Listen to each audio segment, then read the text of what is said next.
ಬೆಂಗಳೂರಿನ ಎರಡನೇ ಅಂತಾರಾಷ್ಟ್ರೀಯ ವಿಮಾನ ನಿಲ್ದಾಣದ ಒಂದು ನೀಲಿನಕ್ಷೆ ರೆಡಿಯಾಗಿದೆ. ನೆಲಮಂಗಲದ ಬಳಿ ಈಗಾಗಲೇ ಕಂಪ್ಲೀಟ್ ಆಗಿ ಅಲ್ಲಿ ಚೆಕ್ ಮಾಡಲಾಗಿದೆ. ಅದೇ ರೀತಿಯಾಗಿ ನೀಲಿನಕ್ಷೆಯನ್ನು ಅಧಿಕಾರಿಗಳು ರೆಡಿ ಮಾಡಿದ್ದಾರೆ.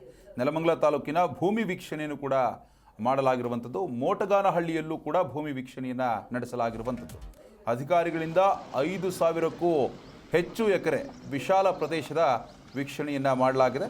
ಸರ್ಕಾರಿ ಭೂಮಿ ಹೆಚ್ಚು ಇರುವ ಕಡೆ ಮೊದಲ ಆದ್ಯತೆ ಕೊಡೋದಾಗಿ ಅಧಿಕಾರಿಗಳು ಮುನ್ಸೂಚನೆಯನ್ನು ಕೊಡ್ತಾ ಇದ್ದಾರೆ.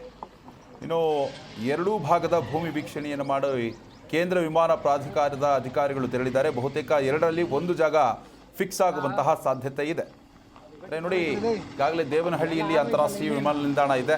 ಅದೇ ರೀತಿಯಾಗಿ ಒಂದು ಉತ್ತಮ ಗುಣಮಟ್ಟದ ಅತ್ಯಾಧುನಿಕ ಅಂತಾರಾಷ್ಟ್ರೀಯ ವಿಮಾನ ನಿಲ್ದಾಣವನ್ನು ಇನ್ನೊಂದು ನಿರ್ಮಿಸಬೇಕು ಅನ್ನೋ ಒಂದು ಹಿನ್ನೆಲೆಯಲ್ಲಿ, ಬೆಂಗಳೂರಿಗೆ 2 ಏರ್ಪೋರ್ಟ್ ಬೇಕು ಅನ್ನೋ ಒಂದು ಹಿನ್ನೆಲೆಯಲ್ಲಿ ಒಂದು ತೀರ್ಮಾನಕ್ಕೆ ಬರಲಾಗಿದೆ. ಅದಕ್ಕೆ ಅಧಿಕಾರಿಗಳು ಸರ್ವೆ ನಡೆಸಿ ತಯಾರು ಮಾಡಿರುವಂತಹ ವಿಮಾನ ನಿಲ್ದಾಣದ ನೀಲಿನಕ್ಷೆ ಏನಿದೆ ಅದು ಇಷ್ಟರಲ್ಲೇ ಸಿಗಬೇಕಾಗಿದೆ.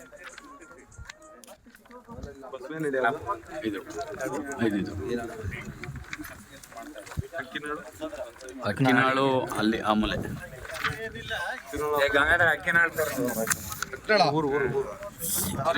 ಆಮೂಲೆ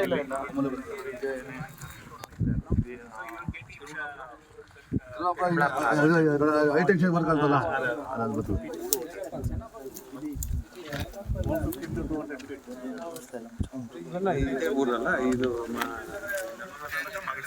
ಸರ್, ಇಲ್ಲಿ ಇದು ಮಂಗಡಿ ಕ್ಷೇತ್ರ ಬಂದು ನೆಲಮಂಗಲ ಅವೆಲ್ಲ ಮಂಗಡಿ ತಾಲೂಕು ನೆಲಮಂಗಲ, ಅದು ನೆಲಮಂಗಲ ತಾಲೂಕು.